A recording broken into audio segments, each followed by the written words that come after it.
buenas tardes. Gracias por estar con nosotros una vez más en esta programación en español del Canal 17. Les saluda Pedro Corso. El tema de hoy es el Medio Oriente. Y es que realmente lo que está aconteciendo en esa parte del mundo sigue siendo de extrema preocupación, no solo para los gobiernos, sino también para cualquier ciudadano del mundo que esté preocupado por nuestro futuro. Para abordar un tema tan peliagudo, hemos invitado a un viejo amigo de esta casa y amigo personal, una persona que conoce profundamente la situación del Medio Oriente desde sus aspectos más variados. Me refiero al profesor Daniel Álvarez de la FIU. Daniel, gracias por estar acá. Gracias por invitarme, Pedro. Un placer estar contigo otra vez. Daniel, entrando en caliente y lamentablemente que por clases y los horarios pues no hayas podido participar antes, pero aprovechemos el tiempo. Vamos a empezar por las elecciones que han tenido lugar en varios países del Medio Oriente, particularmente los del área africana, después de la denominada Primavera Negra. Son elecciones que nos tienen un poco preocupados porque estamos apreciando cómo los grupos extremistas o los medianamente extremistas pues son los que están llegando por el voto popular al poder.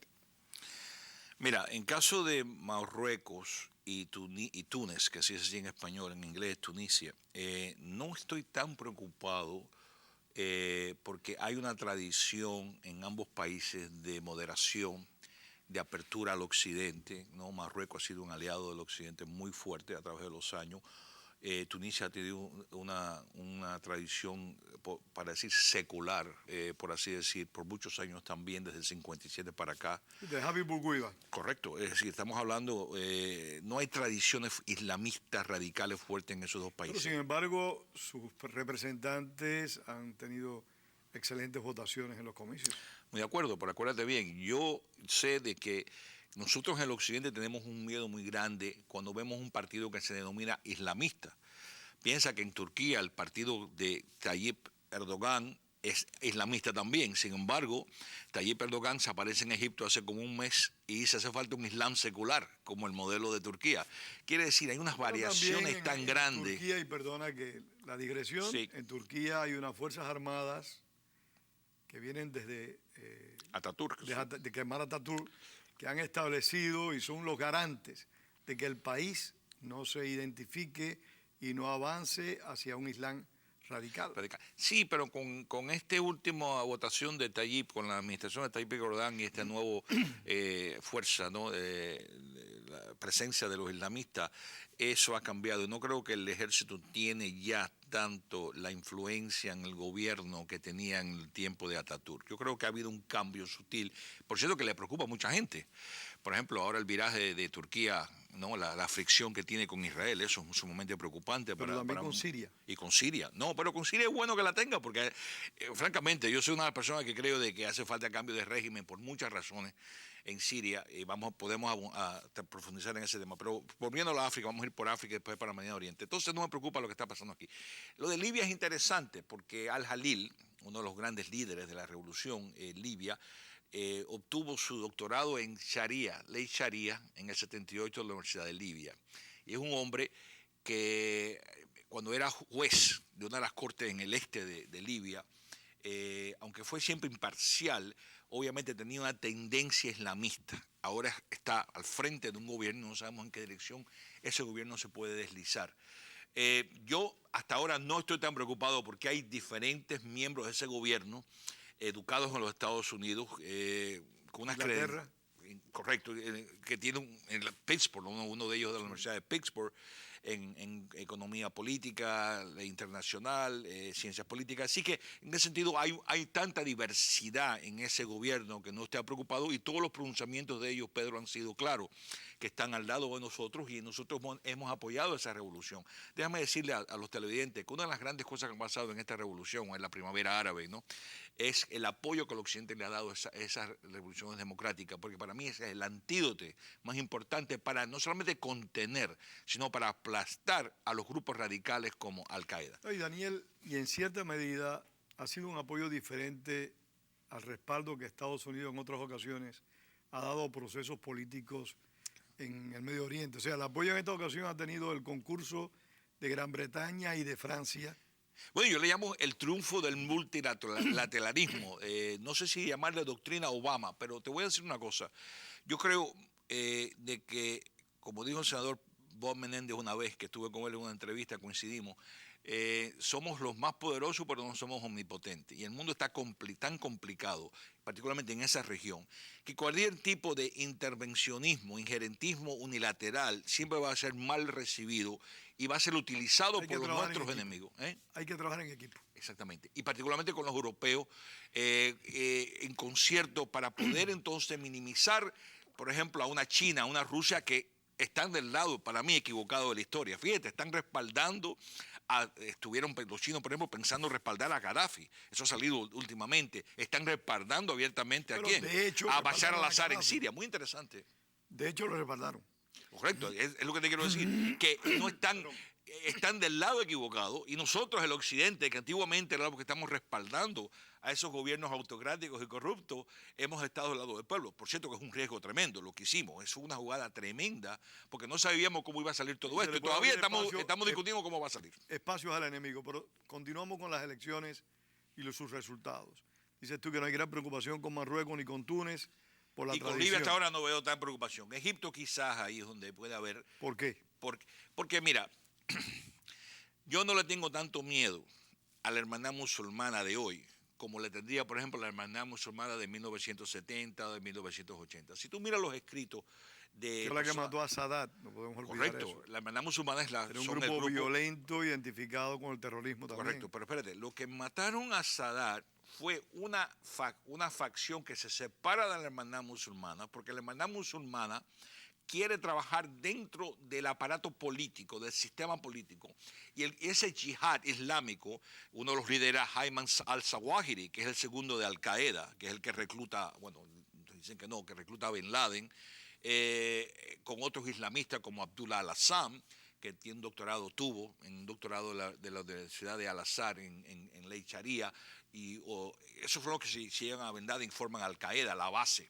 Por cierto, que es una frase que se remonta a los años 30 y 40 de un escritor pakistaní, Maulana Maudidi. Nadie habla de él, pero como yo estoy en todas esas lucubraciones, ¿no? Me estoy enterando bien la genealogía de todos estos movimientos radicales.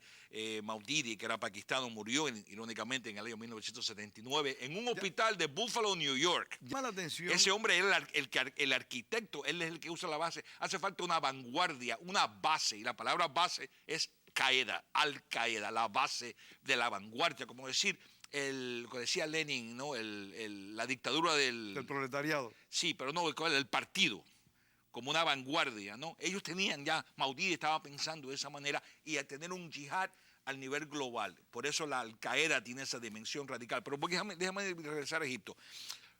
Hoy en día, la hermandad musulmana que gana hoy, 40% se estima de los votos en la Cámara, en el Parlamento egipcio, no es la misma. Por cierto, 25% ganaron los salafistas. Ese es el punto Eso es más preocupante. Eso es más preocupante porque los salafistas, la palabra salafi es los antepasados. Ellos son los más ultrafundamentalistas que se remontan a las primeras 3 generaciones de la época del Islam, es los primeros 300 años después de la muerte del profeta Mahoma. Y esa gente sí creen en un yihad violento y sí creen en una restauración del califato, en una imposición de una charía sumamente estricta y opresiva. Esa gente son preocupantes, pero adivina qué, aquí concluyo la hermandad musulmana. La hermandad musulmana no quiere alinearse con esa gente.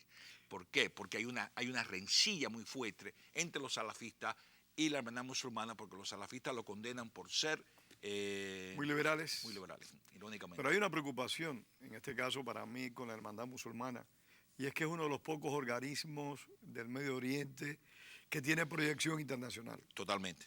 Algo así parecido al partido Baas en su momento, que era secular, pero que tuvo representación en varios países árabes. Sí. Bueno, la hermandad musulmana también tiene representaciones en varios países árabes. Muy de acuerdo. Bueno, la rencilla grande, lo que pasa con la hermandad musulmana, como tú estás señalando correctamente, en el 52 ellos ayudan a Abdel Nasser, el padre del nacionalismo árabe, al golpe de Estado, ¿no? De los jóvenes oficiales que derrocan al rey Farouk, uno de los reyes más corruptos de esa región. Se dice que tenía una colección de pornografía la más grande en el Mediano Oriente. Se gastaba el dinero de Egipto en los casinos de Monte Carlo. Y si tú dices que es el rey más corrupto de esa región, en una región donde los gobernantes por lo regular se caracterizan por su corrupción. Bueno, ¿qué pasa? Abdel Nasser usa la hermandad musulmana a llegar al poder, lo apoyan, pero cuando llega al poder, ¿qué pasa? Los convierten en ilegales. Es más, la hermandad musulmana ahora, por primera vez, va a ser un partido legal en Egipto desde la época de Abdel Nasser. ¿Por qué? Porque muchos de sus militantes, antes del 52, como Hassan al-Banna, después Sayyid Qutb, que son los padres del radicalismo islámico, del salafismo moderno, son esa gente, fueron muertos por las autoridades egipcias por sus actividades de tratar de derrocar a los gobiernos egipcios. ¿No existe el peligro, Daniel, que esta hermandad musulmana light, como diríamos hoy en día, se tienda a radicalizar cuando llega al poder facciones que tienen que existir en todos los grupos, y más en esos grupos que tuvieron orígenes tan complejos? No busquen la radicalización, no busquen el cambiar el estado actual de las cosas para... Los salafistas quieren abrogar el pacto con Israel, indiscutiblemente.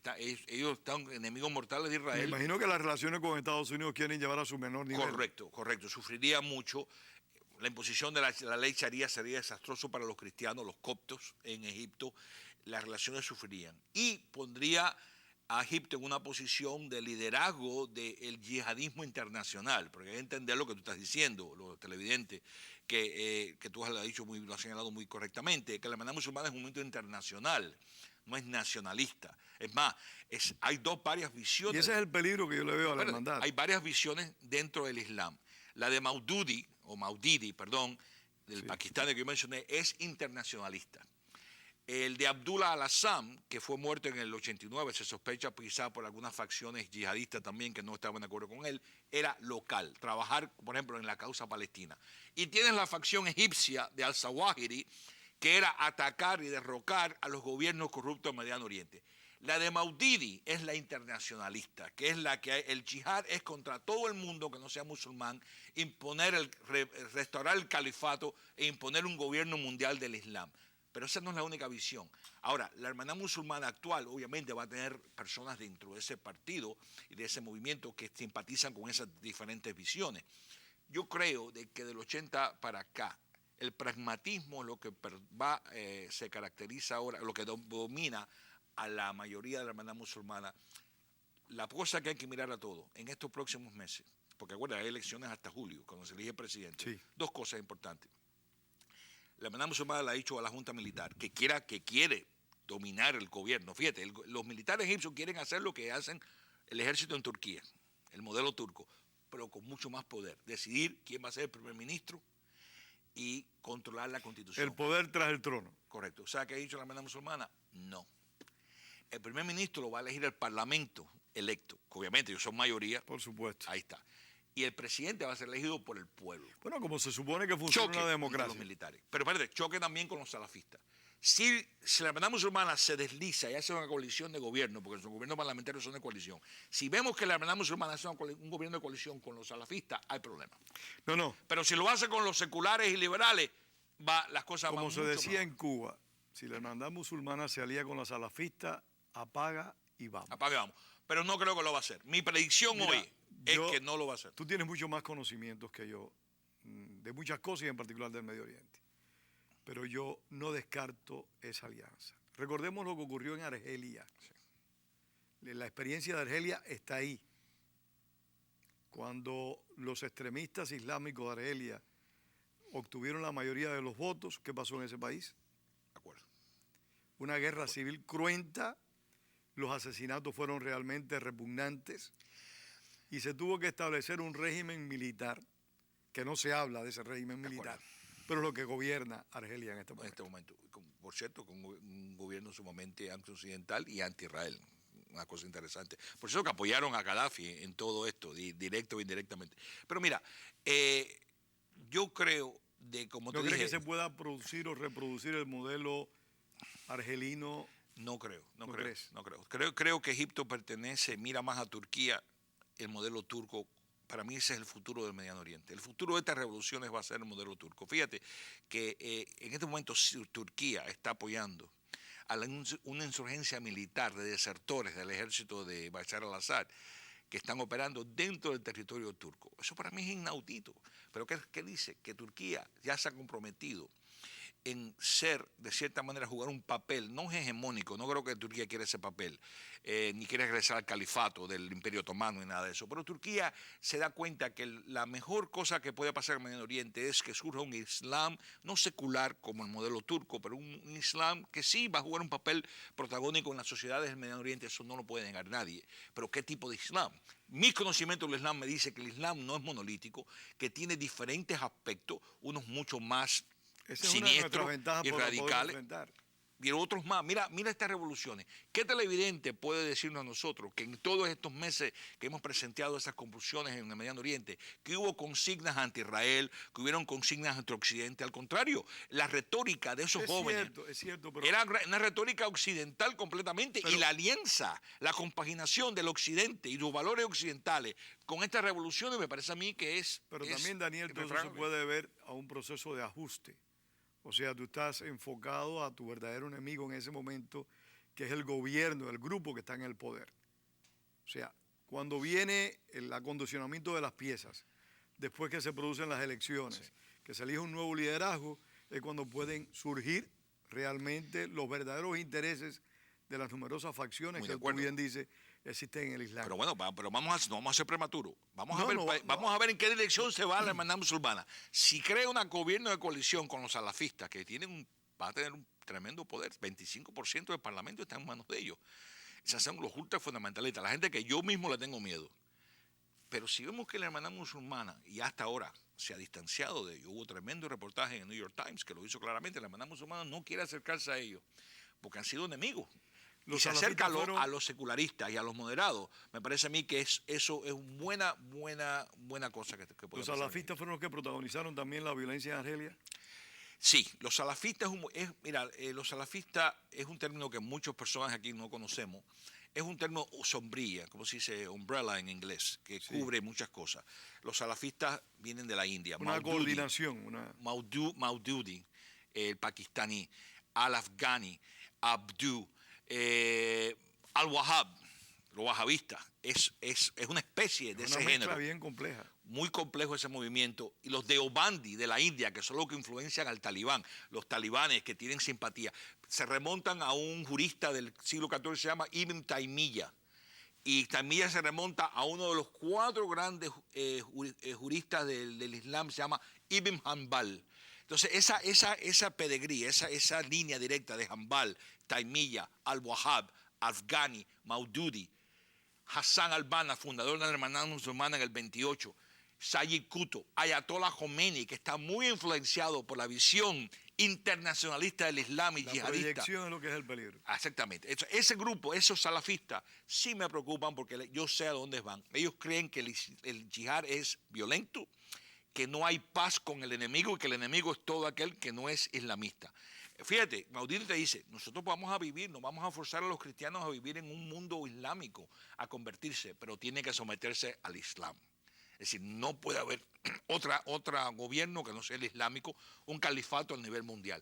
Pero Maududi y los salafistas es una facción, es decir, un grupo dentro de un mundo mucho más complejo, mucho más expansivo, mucho más pluralista que lo que tú y yo nos podemos imaginar. Desgraciadamente, los fundamentalistas han hecho una labor tremenda de predicar, de avanzar. No, y también han hecho un trabajo social muy intenso, en lo cual Egipto, las otras facciones se han despreocupado, y el triunfo de la hermandad musulmana, al igual que el de Hamas en Palestina, fundado por Abdullah al-Assad. Sí, es consecuencia de esa labor. Correcto.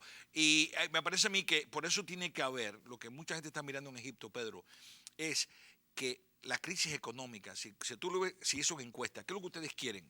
Oportunidad económica, transparencia en el gobierno, acabar con la corrupción. Nadie dijo que queremos un gobierno islámico. Puede surgir un conflicto, no solamente con estos grupos seculares, sino con los líderes de la revolución de la primavera árabe, que han sido muchachos jóvenes, la juventud, que no quieren regresar al status quo antes, es decir, no quieren dictadura militar, por eso quieren sacar a la Junta. Por eso, el conflicto con la Junta Militar no se ha acabado. No solamente el conflicto de la hermandad musulmana con la Junta Militar, el conflicto del pueblo con la Junta Militar, que quiere todavía apoderarse, Y seguir cuando venga el control de la gente proceso, del poder. Daniel, cuando venga el proceso en contra de Mubarak, es posible que se establezcan condiciones de crisis con algunos militares porque Mubarak tiene que ser condenado indefectiblemente. No, y tienes a gente de los militares que eran la gente de Mubarak, el actual líder de facto de Egipto, Hussein Tantawi, quien era una persona sumamente cercana al gobierno de El Mubarak. actual primer ministro fue funcionario también de Mubarak. De Mubarak, todos ellos, pero esta gente no quiere, esta juventud no quiere, y vamos a ver qué trato hace la hermandad musulmana para mantenerse en el poder. Por cierto, la hermandad musulmana perdió prestigio en estas elecciones porque cuando hace solamente una semana, 2 semanas atrás, salieron a la calle a marchar, a protestar la junta militar y boicotear las elecciones. La hermandad musulmana no participó de esas protestas y ahí perdieron prestigio. ¿Con quién? Con la base popular. Con la base popular, sí. Ahora, Daniel, los militares egipcios por más de 30 años han tenido vínculos muy estrechos con los Estados Unidos. ¿Podrían ser alguna garantía los militares egipcios, aún más allá del respeto a la Constitución, de que el país no se islamice a puntos extremos? Algo como lo que ocurrió, repito, el caso de Argelia, que fueron los militares los que realmente impidieron que en el país se establecieran grupos extremistas. Sí, indiscutiblemente. ¿Qué influencia tenemos nosotros sobre los militares? ¿Qué tipo de dinero? Porque eso fue lo que el logro. La caída de Mubarak ocurre porque los Estados Unidos tienen tremenda, no decir control, pero tremenda influencia en lo que está pasando en ese país por el dinero, los billones de dólares que le da anualmente a los militares egipcios. Si ese tipo de ayuda continúa, y los militares no buscan esa ayuda en otro lado, que creo que no hay dónde lo van a buscar. Lo van a buscar en Rusia otra vez, lo van a buscar en China. Me parece a mí que eso no es concebible para mí. Entonces vamos a tener ese tipo de influencia. Sí, eso puede ser, pero para mí yo creo que sería útil y provechoso para todos nosotros que no sea los Estados Unidos que use su presión, sino que sean la Liga Árabe y Turquía. La Liga Árabe, y particularmente Arabia Saudita y Turquía, están jugando un papel muy importante en moderar a esas revoluciones, es decir, encaminarla por un camino mucho más centrista y moderado que, por ejemplo, si esas influencias no estuvieran ocurriendo allí. Muy brevemente. Arabia Saudita se ha dado cuenta que ellos mismos tienen, con Jordania, todos ellos, que entrar por el camino de la reforma. Se acaba el tiempo antes de entrar en Irán. Siria, ¿qué puede pasar? Muy breve. Yo creo que las últimas declaraciones que vimos esta semana pasada de Bashar al-Assad en una entrevista, creo que fue con ABC News, no me acuerdo con qué fue, descaradamente dijo que él no era responsable por la violencia en su país. Que solo un loco haría lo que está ocurriendo. Me parece a mí que eso demuestra no solamente la falta de conexión de Bashar al-Assad con su pueblo, sino el mundo ilusorio en que está viviendo Bashar al-Assad. Claro que fue él. Si eso es un país gobernado de una manera autocrática desde su padre Hafez hasta él. Es decir, es sorprendente. Pero eso también me dice la bancarrota de su gobierno. Y para mí, no vamos a hablar de meses ni de semanas, no voy a profetizar de esa manera. Pero te digo una cosa, para mí el fin de ese gobierno viene y la Liga Árabe y Turquía obviamente está ayudando muy fuertemente a esa Turquía es una potencia emergente. Turquía puede ser lo que algunos califican el Brasil de Eurasia. Totalmente. Bueno, es la 16ª economía mundial. Ellos querían ser parte de Europa. ¿Tú crees que está aprovechando Me parece a mí que no hace falta ser parte de Europa. Van a jugar un papel centrífico. Van a ser una realidad que nadie va a poder negar. No hegemónica tantamente, pero discutiblemente el poder mucho más sutil que el Imperio Otomano, pero definitivamente va a ejercer una influencia tremenda en esa región. Sí, para el bien. Algunos analistas plantean que Turquía viene siendo algo así como el Brasil de esa parte del mundo. Correcto. Que es un país que está emergiendo con mucha fortaleza. Irán. Y mucha credibilidad en esa región. Irán, que nos quedan 2 minutos. Irán. ¿Es una amenaza real Irán? Yo creo que sí. Mira, yo siempre, tú y yo hemos hablado de eso, yo siempre he sido muy cauteloso en no arengar, no es decir, bueno, hay que atacar. Vamos a trabajar con las sanciones. Pero estas últimas revelaciones, por ejemplo, los informes de la Agencia Internacional de Energía Atómica, ¿qué ha dicho? Esta gente están haciendo cosas que todos los países que nunca lo dijo en relación a Irak. ¿Eh? Nunca dijo eso en relación a Irak. No, nunca. Por eso quiere decir que le da mucho más credibilidad. es mala. Esa agencia desmentía lo que decía Bush, señor. lo que decían la administración de Bush. Tendrá que atacar Israel, Estados Unidos a Irán para... Yo creo que tiene que haber parativo. Este último avión no tripulado, no avión, el drone. el drone ese, que es uno de los más avanzados, ¿no?, en la tecnología norteamericana, me parece a mí demuestra que hay una gran inquietud con Irán, y ya Israel y los Estados Unidos, para Inglaterra probablemente también, están trabajando para hacer un mapa Una tierra arrasada de esa área. de todas las instalaciones y preparar la contingencia para un ataque Daniel, a si esas tú que eres instalaciones. un hombre moderado, ¿consideras que Irán no está dando otra alternativa? Por su intransigencia, su falta de no dejar entrar a los inspectores y tomar paso. Fíjate, hubo un informe, salió el informe de 25 páginas de la Agencia Internacional de Energía Atómica, culpando a Irán, pero ese no fue lo más importante. Lo más importante es lo que ocurrió el viernes de esa semana, donde expertos de energía atómica se reunieron con expertos de afuera y le dieron los detalles, es decir, al lujo de detalle, que los pasos que Irán está tomando, Pedro, son para la construcción de una bomba atómica. No hay otra explicación. Eso para mí es la clave de todo esto que está pasando. ¿Cómo podría repercutir ese eventual ataque o cualquier tipo de acción por parte de las potencias occidentales, incluido Israel, en contra de Irán, en el equilibrio político y religioso del Medio Oriente? El obstáculo grande va a ser China y Rusia. Turquía lo quiere, Arabia Saudita lo quiere. No, están desesperados. Desesperados. Ellos, es más, ¿te acuerdas que hace 2 años atrás salió un informe de que Arabia Saudita le había dado permiso a Israel por su espacio aéreo? Sí, salieron señor. inmediatamente a desmentirlo, pero es verdad. El rey Abdullah dijo, hay que cortarle la cabeza a la serpiente. Obviamente, ellos ven la amenaza de Irán muy grande y creo que los planes están en su lugar.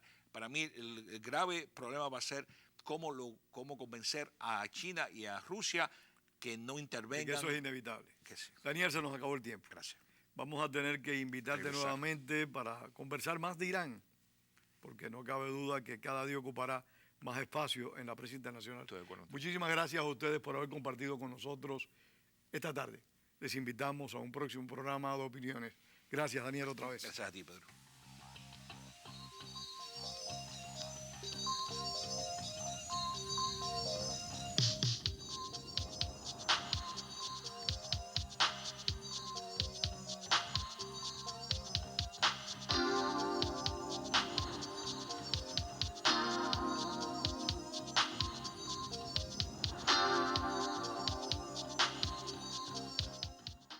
Los 100 sones cubanos es un documental el cual da nueva luz a uno de los géneros musicales más populares de Cuba, el son.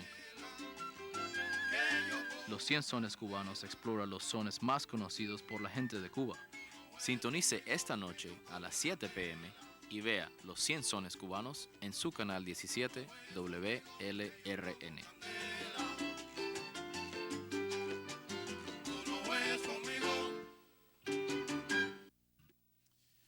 Queridos televidentes, he tenido que tomar esta decisión de poder tomarles un minuto de su tiempo para que escuchen la situación en la que se encuentra su canal 17 y este bloque de programación en español.